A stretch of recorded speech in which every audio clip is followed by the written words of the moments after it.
Lane, I was wondering if you could help me with something. What is it? Well, it turns out Oria's search for her father wasn't just about finding her family. Crusades into one's lineage rarely are. Let me guess. She didn't find the missing piece of herself that she hoped she would, and now she's having an existential crisis. Yeah, that kind of sums it up. It happens. So, what has all this really been about? She knows she needs to retire, and she's struggling with what her legacy has been.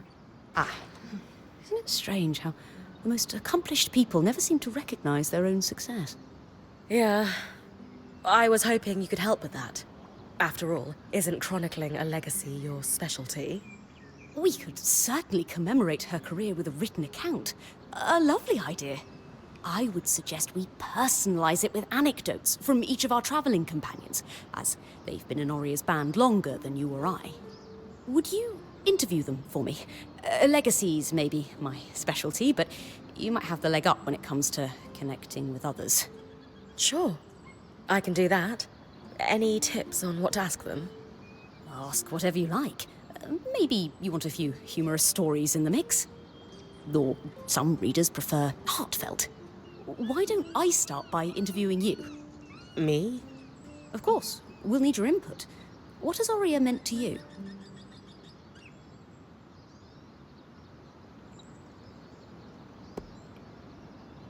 Oria was legendary to me before we met. To have someone like her give me unparalleled opportunity and responsibility, it means the world to me. She's a true guiding light in my career. Great. I'll transcribe that and start her biography. Take notes when you speak to the others and come back to me.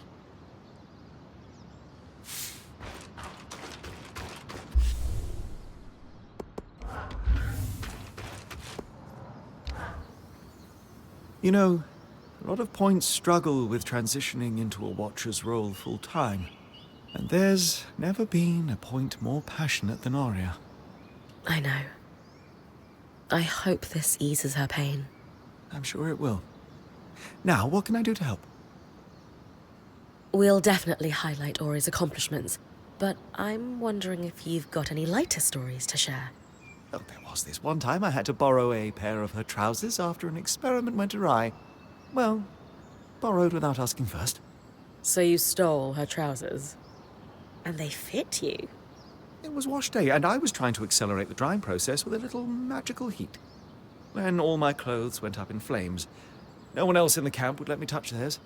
So I borrowed a pair from Oria while she was out on an expedition, hoping to find a solution before she returned. Alas, I did not. When she came back, she simply cocked a brow and said they looked better on me than her. I still have those trousers. They're comfortable, so I wear them on wash day for a laugh. And if I have to belt them above my ribs, so be it. Thanks for sharing, Dom.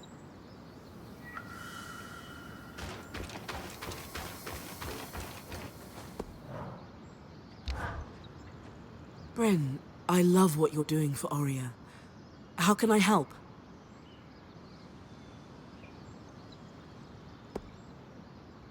What do you think Oria's bravest moment has been? I think she's living through it right now. How so? Oria loves danger. Hunting wild creatures, delving into dark ruins, pushing the boundaries of her magical abilities. But in my opinion, moments of true courage come from facing your fears, and Oria's never been afraid of danger.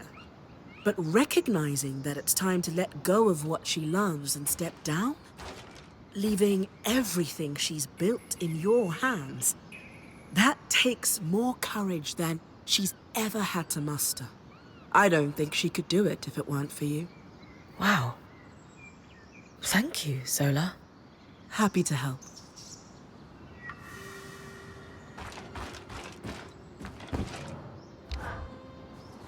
I haven't known Oria for as long as the others, but she's done a lot for me. I'd like to help with your project if I can. Of course, Sev. What do you want to know?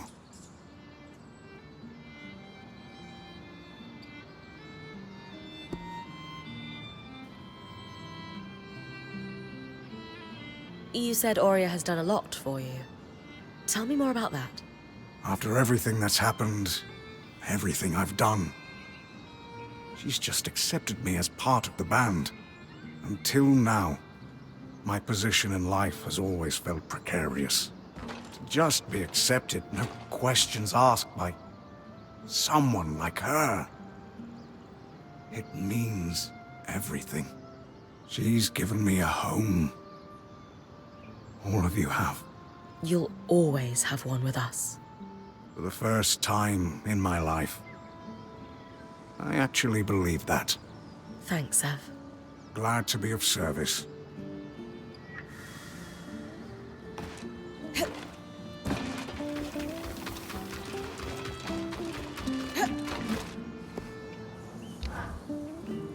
Your idea to commemorate Aurea's career with Lane is lovely. How can I help?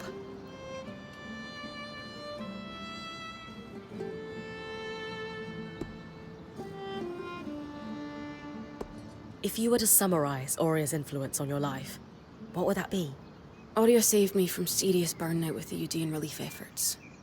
Not to mention, saving me from myself a second time here in the Enclave. I don't know if I'd still be here without her.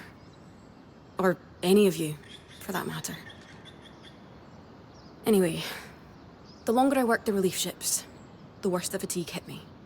And I think that had become my entire identity. Barely a few minutes into meeting me, Aurea asked if I ever thought of becoming a weaver. I thought she was mad. But I guess she had observed me giving orders and organizing shipments on the docks all morning.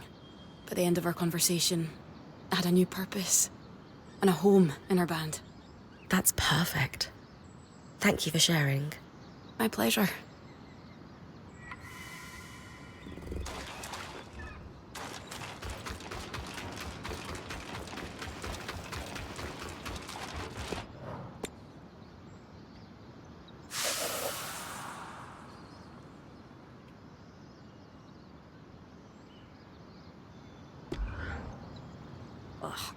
My hand is cramped. But the account of Aurea's career is finished. Great. I'll gather everyone if you're ready to present it. I'll need to ice my quill hand. But, of course. Let's hope she likes this. She will.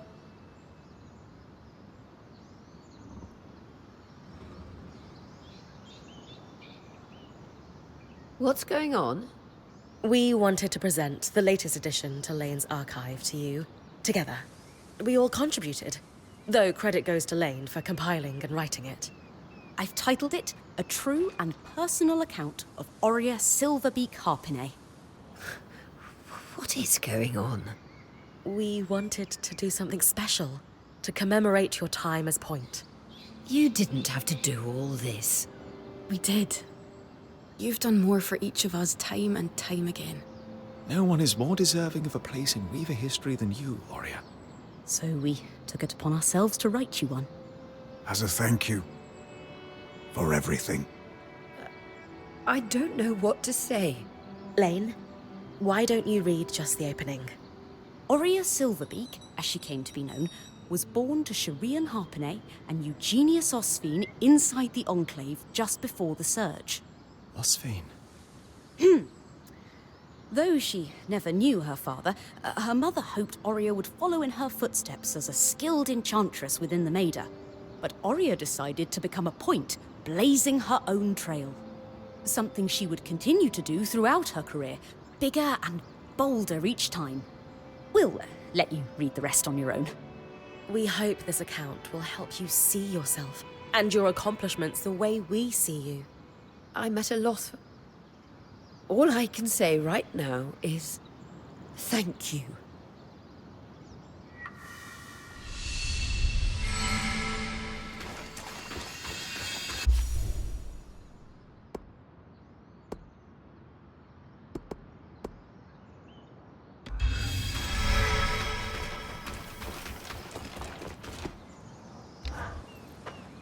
Bryn, I was so moved by what you did for Aurea. It's clear she means a lot to all of you. Thank you. She does. But her father, Eugenius Osphine, I know who he is. You do? Yes. and I want you to make an offering for his grave. I can give you a key swatch to reach it. Wait, you know where it is? I do. And I'm sure Aurea would love to watch you visit on the scry. Okay, but shouldn't we tell her? Trust me, this is something you should show her directly. Come back when you've got the offering and I'll give you the key swatch. Isla sacrificed everything for us. Still can't believe she's gone.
One of Aurea's feathers would be beautiful as part of the offering for her father's grave.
That's as far as I can push the scry.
This place never fails to impress.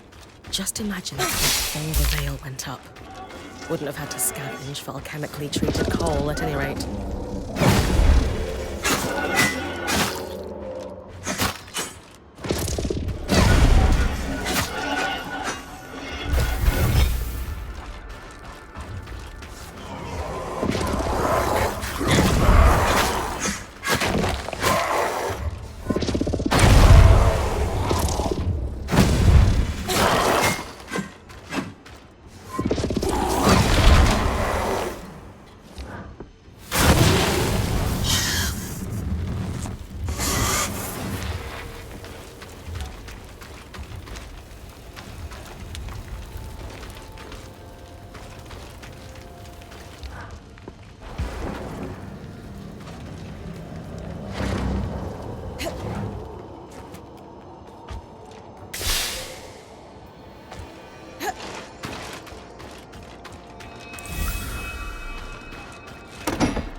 One never quite forgets that smell.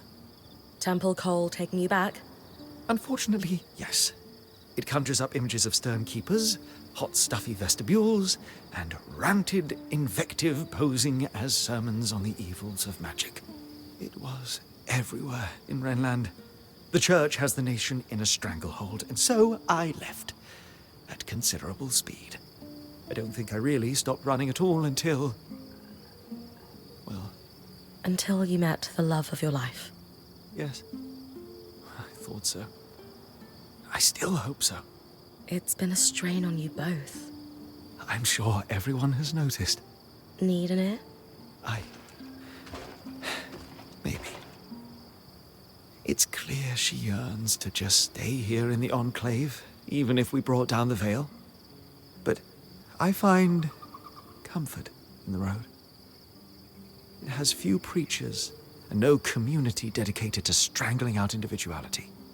Worried if you stop moving that it will catch up with you. I suppose I am still running in a way. Does she know that? It's not something I want to burden her with.